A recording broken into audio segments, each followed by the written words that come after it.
Hello and welcome to Let's Talk Climate, our weekly webcast series from ecoAmerica, where we feature dynamic discussions with local and national leaders. And we offer diverse perspectives, and we try to bring forth the latest thinking and best practices, tools and resources for building public support and political resolve for equitable climate solutions here in the US. Would encourage you to engage with us using the hashtag Let's Talk Climate. And let's go ahead and get started. So again, I'm Anita Cruz. I'm the director of Blessed Tomorrow here at ecoAmerica. On today's special episode, we've invited the Reverend Dr. Leah Schade and Rabbi Yonatan Neril to join us for a discussion about the important and urgent role that clergy have in building awareness and catalyzing climate action, and a new resource that they've built to help. So please join me in welcoming our guests. We have the Reverend Dr. Leah Schade, author of Creation Crisis Preaching, Preaching in the Purple Zone, and co-editor of Rooted and Rising, Voices of Courage in a Time of Climate Crisis. She's also assistant professor of preaching and worship at Lexington Theological Seminary. And the Rabbi Yonatan Neril, author of Eco-Bible, an ecological commentary on Genesis and Exodus, and founder and executive director of the Interfaith Center for Sustainable Development. So hello, and thank you so much both for being here. Thanks for inviting us, Annie. It's a pleasure. So I want to just go ahead and dive in. And so as often we do here, I want to start with the why. And so I'm curious, from your perspectives, why do you think it's so important for clergy to be preaching and teaching and calling people of faith to action on the issue of climate change in particular? And I'll let either one of you start. Well, if it's okay, I'll just jump right in here. There is actually research to show that when clergy talk about climate issues, addressing it through their sermons or through their teaching, through the liturgy with prayers, that this raises awareness for congregations, and it helps to frame this as a biblical and theological, moral and ethical issue. And when parishioners hear their clergy talk about this, they are more likely to agree that climate change exists, that it's caused by human beings, and it's something that we need to do something about. So the more that congregations and faith communities can address this, it will help to galvanize the larger public, because in a way the people of faith are sort of the sleeping giant. If we get behind something and bring that moral and ethical energy, that can really be helpful for the entire climate movement. Thanks so much. I know some of that research is your research, so I want to talk a little bit more about that in a moment. Yonatan, how about for you? What's the why? Yes, I agree with Reverend Schade. Religion is the biggest NGO in the world, and the ecological crisis isn't only about the birds and the bees, the trees and the toads. It's also about the human being and how we live as spiritual beings in a physical reality. And so up till now, clergy haven't gotten fully on board in addressing the ecological crisis. And that's part of the reason that we see every year emissions rising. At the same time, we have the potential to curb climate change by bringing religion on board. And that's why clergy are such an important part of it. Oh, absolutely. So I'm curious to just dive into some of the research, Leah, that you mentioned.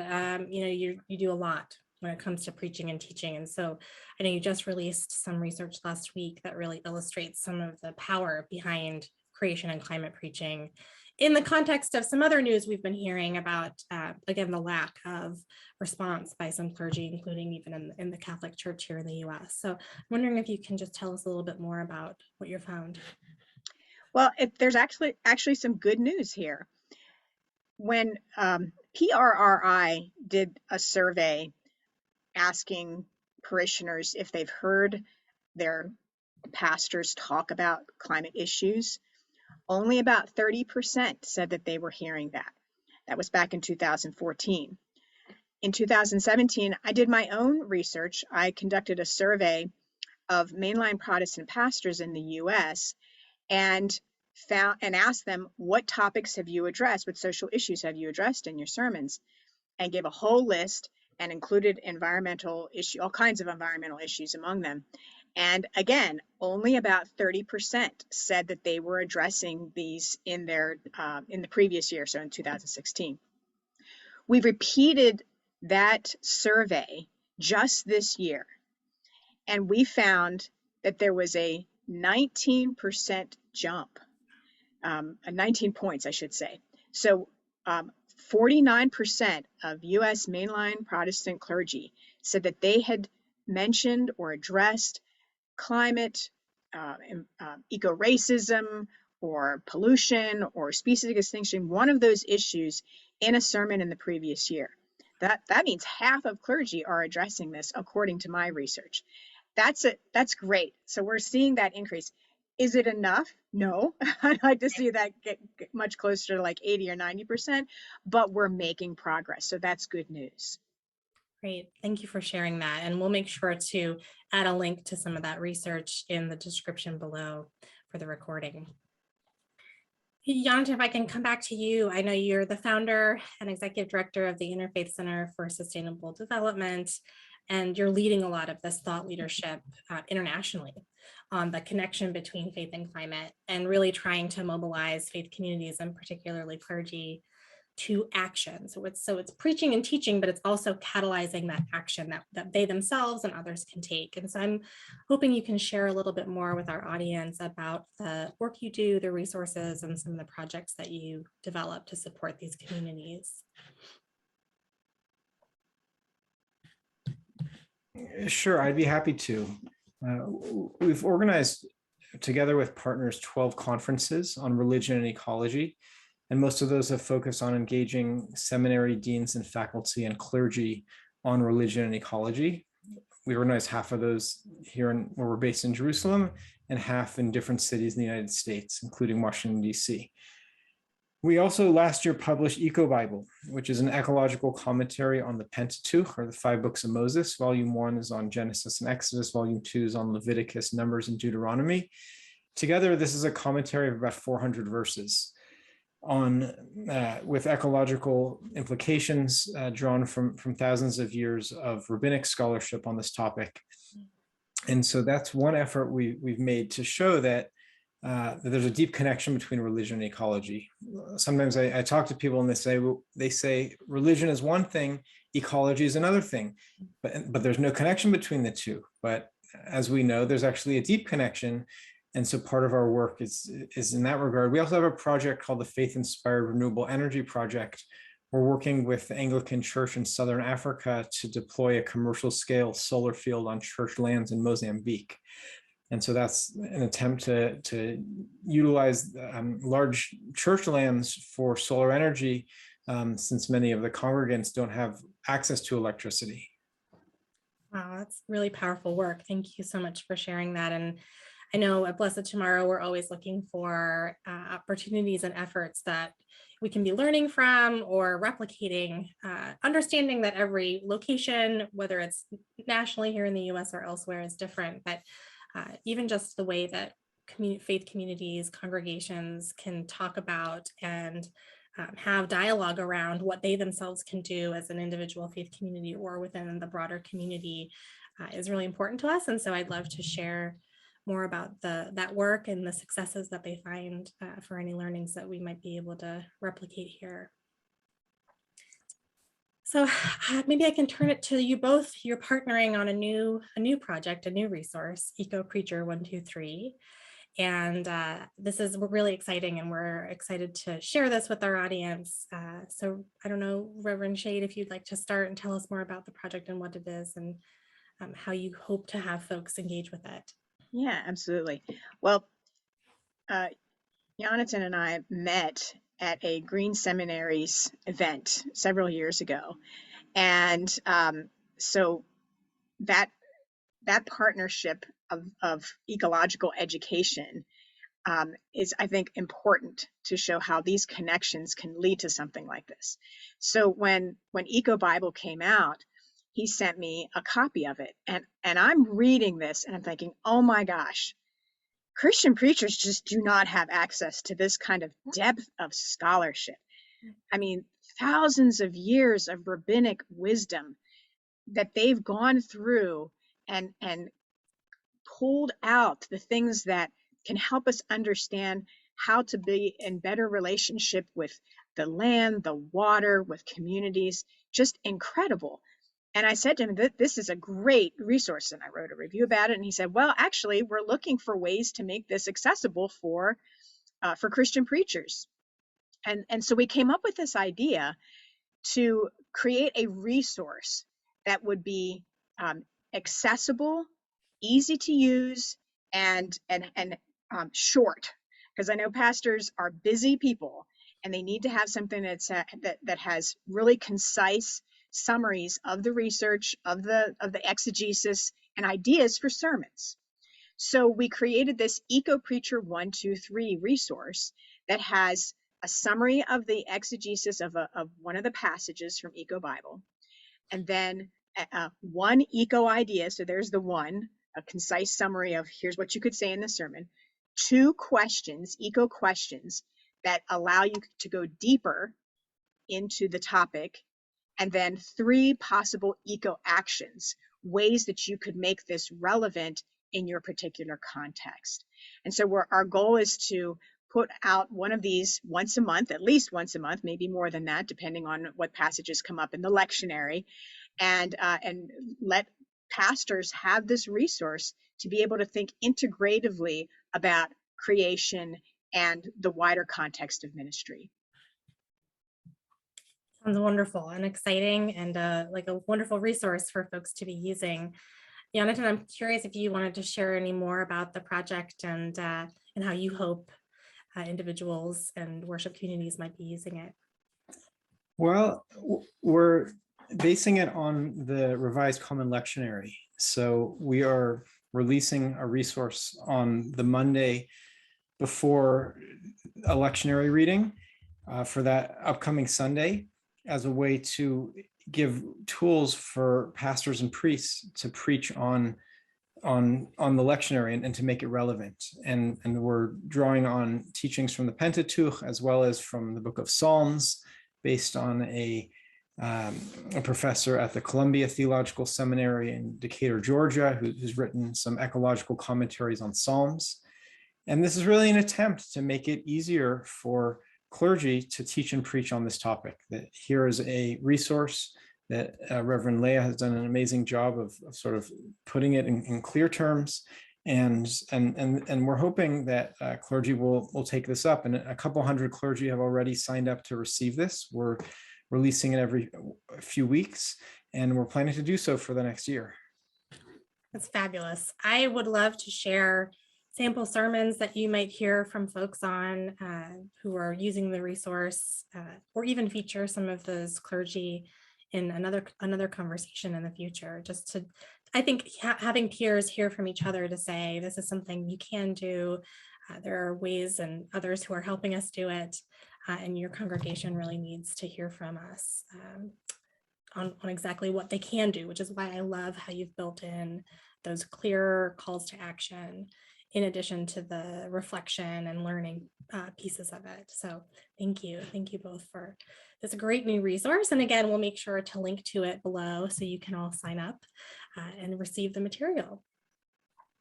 So finally, I really just wanted to ask you both, we have, through our ambassadors program at Blessed Tomorrow and through our broader audience, hundreds of clergy and lay leaders around the country who are trying to identify their own unique calling or vocation and responsibility and role in this work.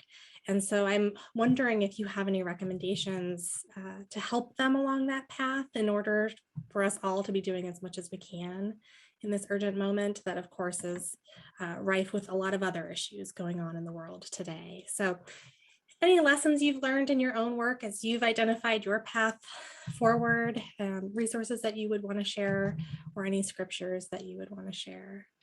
And I'll let either one of you go. Go ahead, Yonatan. Well, as it says in Genesis chapter 2, verse 15, and God placed the human being in the Garden of Eden to serve it and conserve it. So we know that, right from the early chapters of Genesis, there's an imperative to take care of God's creation. And the question is, how do we do that with everything else going on in our lives and in the lives of congregants? I think we've really come to a key moment where we need to make this the number one priority. And we need to realize that life depends on a sustainable planet. And to really focus this, I think that the spiritual roots of the ecological crisis are about short-term thinking, greed, apathy, and arrogance, and selfishness. And the root solutions to it are, how do we think long-term? How do we moderate consumption? How do we care for other people and creatures? And that's really the role of clergy. So I just want to give a blessing to everyone involved in this work to really gain strength and are doing it together in protecting God's creation and humanity and all 8 million species on this earth. And Leah, how about you?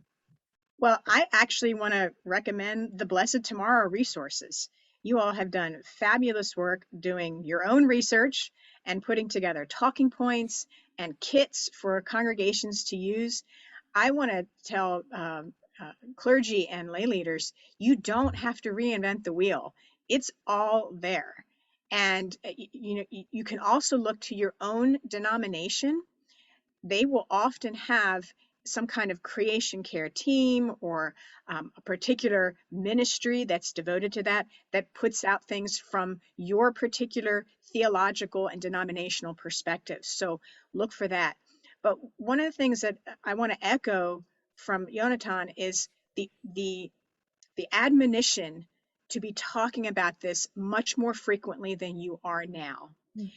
And what I recommend is something that Jim Antal has talked about in his work, that we devote 25% of our time, talents, and treasures to ambitious climate action.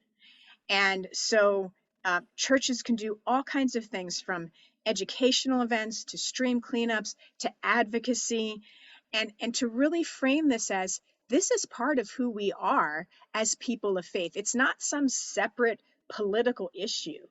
The Bible is just filled with references to the relationship between humanity and the rest of God's creation. So when we honor creation, when we protect it, when we preserve it, we are honoring God, because all of this is a reflection of who God is and what God does. And we want to be able to lift that up, celebrate it, raise our prophetic voices when it's being violated, but also see each other in solidarity. Another important point is to look to your interfaith and multi-faith neighbors to connect. That's one of the things I think is important about what Yonatan and I have been doing, and what Blessed Tomorrow does, is to bring people together from different perspectives to say, we share common ground, common water, common air, and we can work together to honor that and protect it. Amen to you both. Absolutely. And I'm just so grateful for the work that you do, for your leadership, for your willingness to share with our audience. And I know that we can do this together. And I'm just so grateful. So stay tuned again to our audience. We're going to be adding links to all of the resources we've been mentioning today below in the description. And so thank you both for joining us. We'll wrap up by saying, again, check out the EcoPreacher 123 resource, check out the Interfaith Center for Sustainable Development, sign up for Reverend Dr. Schade's EcoPreacher blog series on Patheos, where you can find all kinds of resources, training, policy, and engagement opportunities through all of our efforts. And for our listeners, again, check the description below to let us know what you think about this episode, what you'd like to see more of. Engage with us online using the hashtag Let's Talk Climate, and be sure to subscribe and follow Blessed Tomorrow for the latest thought leadership resources and episodes on climate action and advocacy. And are you doing good work on advancing climate solutions at the local level, state, or national level? Or do you know people who are? We would encourage you to apply for our American Climate Leadership Awards. These recognize successful, replicable climate programs and efforts here in the US. And you can find more information about that at ecoAmerica.org. So from all of us at ecoAmerica and Blessed Tomorrow, thank you. Again, as I always say, your passion is so important, your commitment is needed, and we are here with and for you, and we are here to support you. So we'll see you all next time. Thanks, everyone.